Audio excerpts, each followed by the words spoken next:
Before we start, please be sure to hit the like button as it helps the channel grow. Also hit the notification bell so that you'll know when we post new true crime videos.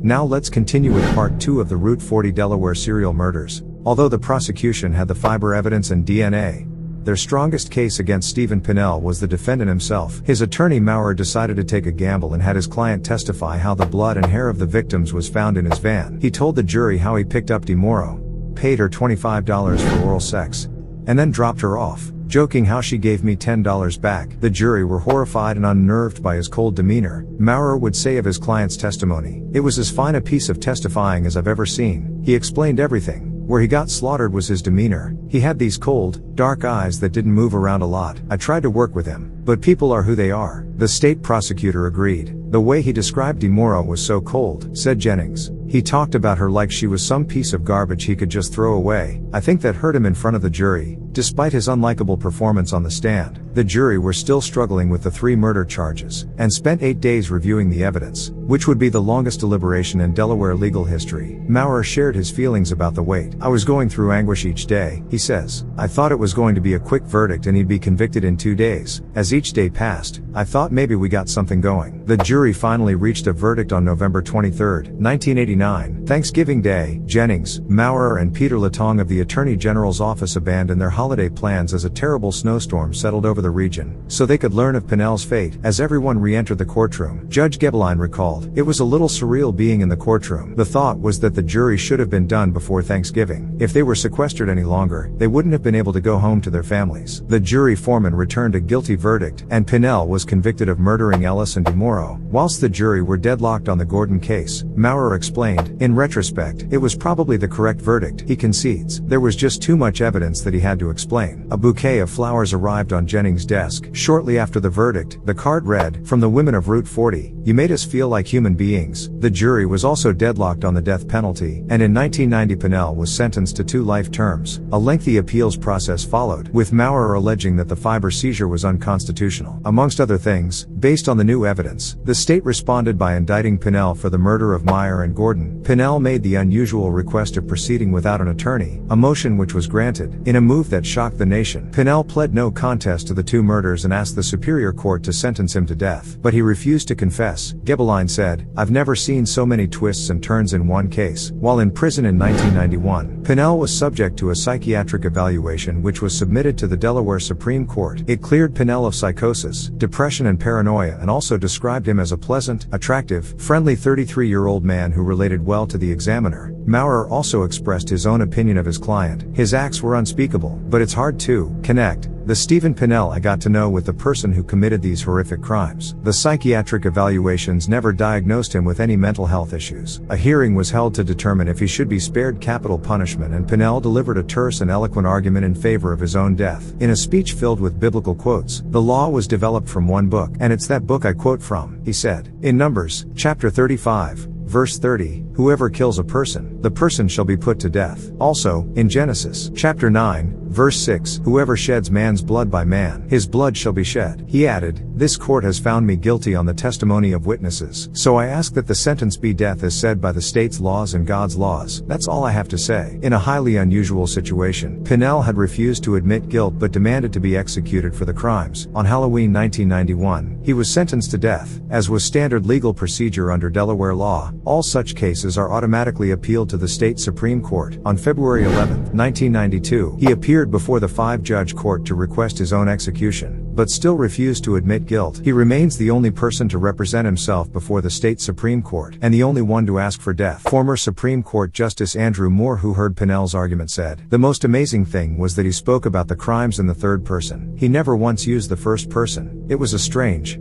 thing." In an unusual situation, Pennell assumed the role of prosecutor, as though he was demanding the death penalty for a vicious murderer. The perpetrator must have sensed a pleasure in the killings, he told the court, since he did not commit just one, but continued in the same depraved manner on the others. This pleasure is evident. Representing the state was Deputy Attorney General Richard E. Fairbanks Jr., who personally opposed the death penalty, yet gave an impassioned speech advocating Pennell's execution. Moore recalls, "Fairbanks became so impassioned that we thought he would burst into tears. All 5 of us were taken aback by his impassioned statements." In yet another highly unusual situation, Not a single justice asked a question. Moore said he couldn't recall any other oral argument in the Supreme Court without at least one question. The court unanimously agreed that execution was the appropriate punishment for Pennell's crimes, and a date of March 14, 1992 was set. Pennell appeared satisfied with the outcome, but others were moving to prevent his death. Two separate appeals were filed by two men who Pennell had never met, but both were quickly dismissed for lack of standing. The convicted murderer's wife, Catherine Pennell, petitioned the American Civil Liberties Union's Delaware chapter to argue for a stay of execution. Lawrence Hammermesh, a Widener University law professor and a member of the ACLU's board, agreed to represent the killer's wife. Although Hammermesh was an expert in the corporate arena, he had never handled a criminal case. "I think I did the best I could," he said. "I had no death penalty experience, and the state had pulled out all the stops because of the severity of the crimes." In an effort to have Pennell declared incompetent to understand the charges and to challenge them himself, Hammermesh challenged a Superior Court psychiatric evaluation. He alleged the review was neither thorough nor comprehensive, and that time was needed for a more complete evaluation. The argument was unanimously rejected by the Supreme Court, and Pennell was scheduled for execution. Shortly before his death, Pennell contacted his attorney from prison. Maurer had not heard from his client in over a year, and was surprised when he agreed to talk with the media before his execution. Afraid of saying something stupid, Maurer recalls, "In some ways, he was very much a conformist. He cared very much what people thought of him." However, Pennell did not use this opportunity before the media to confess his crimes, and the interview revealed nothing more than what Pennell had planned for his last meal. On March 14, 1992, Stephen Brian Pennell was the first man executed in Delaware in the last 46 years. He offered no final words, or any explanation for the crimes he committed. "I hoped and prayed that, before Pennell died, he'd tell us where we could find Kathleen Meyer, or at least give us a place to look," says Hedrick. "That didn't happen. It was just one of many secrets Pennell took with him to the grave, such as why a seemingly normal 31-year-old married father of two decided to embark on a killing spree, and why he refused to admit guilt but demanded to be executed. Asking for death was his way of admitting it." Koshner believes, "I was as surprised as anyone else, but I'm glad he spared the victims' families and his own family years of appeals." Jennings said, "To this day, I want to know why," says the former state prosecutor. "All of us involved want to understand it better. Typically, there's some horrifying event in the life of a serial killer that explains how they became sociopaths. But in the Pennell case, we couldn't get at it. That's the lingering mystery. Why?" She adds, "He never permitted the interviews that got us answers. Even the FBI tried to talk to him and get at the heart of what caused him to do this, but he just wouldn't talk." This concludes the two-part series on the Route 40 Delaware serial murders. Thank you for listening. If you haven't done so, please hit the like button as it helps the channel grow. Also hit the notification bell so that you'll know when we post new true crime videos.